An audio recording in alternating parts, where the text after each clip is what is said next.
Oh, you want to sit together? Yeah, it's okay. So, hey guys, how's it going? I'm here with Meyer De Waal, the founder of My Bond Fitness, and a lot of other companies as well in real estate. I don't have to introduce this man, you guys probably know him as well. And I'm here in Cape Town. I just wanted to have a sit down with him and ask him a few things, especially about how to save 124,000 Rand when you're buying a property.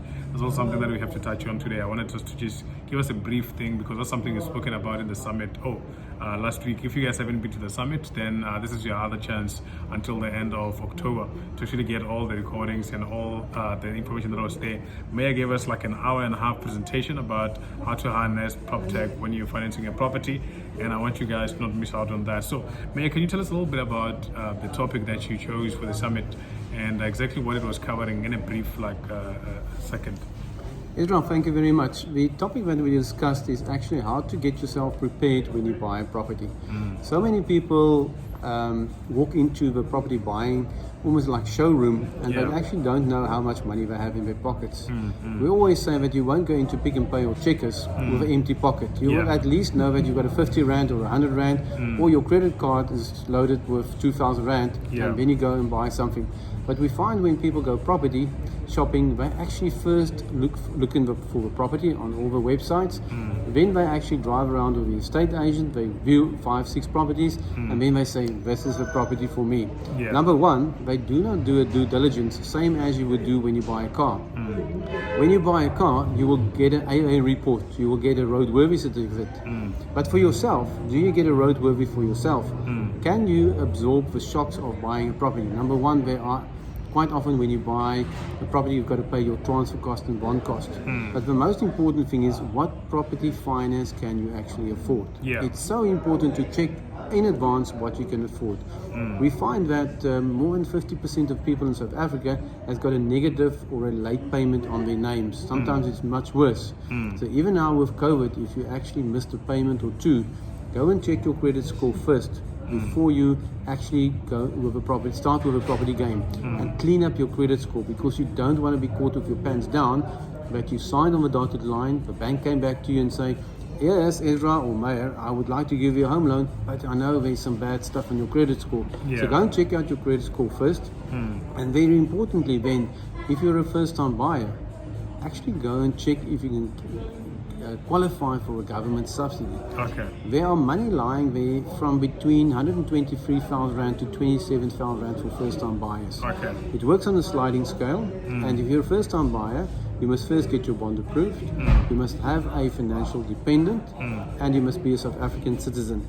You must never have owned a property before, and then you can qualify for a fantastic subsidy. Now this subsidy can be used as a deposit, or you can actually put it on top of your home loan and buy something more expensive, or you can reduce the home loan and then pay less on your property every month. 100%. So you must follow what Ezra is doing. He's putting you through the, one can say, a master class, and you become an expert of buying a property and owning a property.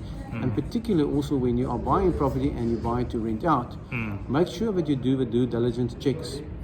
How much will you have to pay for your property every month? You're going to have to pay rates and taxes, you're going to pay levies, and how much can you expect from your tenant?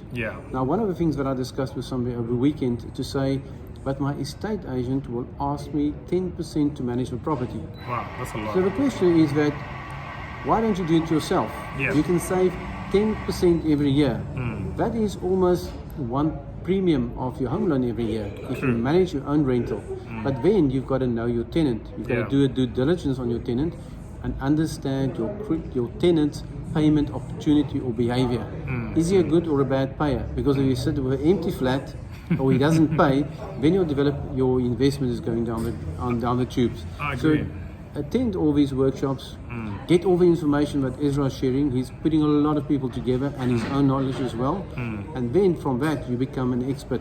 And if you're an expert, you invest and buy properties like an expert. 100%. They make like well-informed decisions. So one thing that you mentioned as well is like try to reducing your costs to increase your return on investment. There's also apps like House Me and all the other free apps that you can use for management. So you actually don't need so much of 10%. That's a lot of money actually to be paying out. I just agree on that. So now we're in Cape Town. There's a lot of nice places here. What are the hotspots that people can look into when they want to invest in real estate in Cape Town that are going to be cash flow positive that you might know out of the top of the head? When you buy property, you always got to do your research first. Okay. So if you buy as an investor, go onto Property 24, Private Property and other platforms and find out that are there people looking around for properties in the area? Because you want to buy something that's close to a college or university or anything, or a big company that maybe there's Google companies offices going up, or close to Old Mutual, where people are actually want to live close to work, and you want to buy something that's close to that particular place because you know that there will be a huge demand. Yeah. Also look where the infrastructure is for trains and taxis and all that stuff. Particularly in Gauteng, you've got the Gautrain, which we don't have. But go and look where people want to live. And when you research on the internet for an apartment maybe of 700, 800,000 Rand, what are the rentals being paid? So they're not going to say on the internet, this is an apartment of 800,000 Rand and you're going to pay this rent. But you can look for 2 bedroom, 2 bathrooms, 1 bedroom, 1 bathroom, maybe a bachelor unit. And then you start to know and learn what people are paying in the industry for that area. Then you know if you buy something of 800,000 Rand, you are going to get rental income of maybe 8 or 9 or 7 or 6. So make sure that you understand the market before you go and buy property for investment, because maybe there are not enough tenants there. And if you don't have a tenant, then you are going to struggle. If you buy in student accommodation, I had a client and the development took so long for them to complete.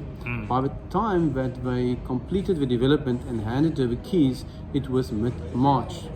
Now what happened there is that all the students are looking for accommodation maybe January, early February. So she missed the entire boat, and by the time when the development went to the market for tenants, there were all of a sudden in 1 week 64 units available for rental, and she had to drop a market rental with 2,000 Rand to try to attract a tenant, just not to sit with an empty place. So learn every day, learn more, become an expert. Attend the workshops of Ezra and everything. I can't stress that more, and please do that. You're in good hands here to learn more and to become an expert. 100%. So one more thing I wanted to ask, maybe before we close out this short video, is people who are interested in buying off-plan developments as their first time investment. Would this be something that you recommend, and what can they look out for? Because that's a lot of people that we're getting who are actually interested in that. Ezra, you buy off-plan, obviously you haven't seen the apartment yet, but you must do research again in the area on the reputation of a developer. You must also understand that you're going to take transfer maybe 18 months from now. Okay. And the one nice thing that you can do is you secure a home loan. Quite often they'll ask you for a deposit, but if you put down 5 or 10 or 20,000 Rand as a deposit, it means that you secure a unit, and that you have an opportunity 2 years later or 18 months later, when the apartment is handed over and transferred on your name, you can then start to collect rental from that. So quite often the prices will increase in the area during that time. By the time that you take transfer, you already have some money in your pocket because of capital growth. The other benefits from buying off plan is that quite often your transfer and bond costs are included in the purchase price, plus transfer duty, because the developer includes that in the purchase price. So that makes it very cash flow friendly for you as a buyer to invest in a property, because you don't have to take out all these extra costs. I recently had a client that bought a second property. The bank demanded on 800,000 Rand a 10% deposit. That's 80,000 Rand. Then the client had to pay transfer cost and bond cost. That added another 40,000 Rand. So for them to invest in a property, it's 120,000 Rand. Not everybody's got that money to put down to actually start a property investment. So look around for investments where you buy off plan, secure your property, and then you wait until the property is constructed. Quite often look into the fine print of the agreement that they don't allow you quite often to on-sell that unit again. So make sure that when you buy, you know that you're committed and you are going there for the long-term investment. And also did your homework on the rentals and the market-related things that you mentioned also before as well. Exactly, 100%. Alright. Well said. 100%. Otherwise, guys, go and check out the full training by Meyer De Waal, who did it last week on harnessing property technology to actually finance your property. And I'll see you guys on the other side. I think the links will be below. And where can they find you, Meyer, if these guys want to catch up with you? They can Google mybondfitness.co.za. They can also go to our FLISP website, and they can also go to our legal website, MDW Incorporated. All right. Now, thank you very much, Meyer, and thank you guys. See you later.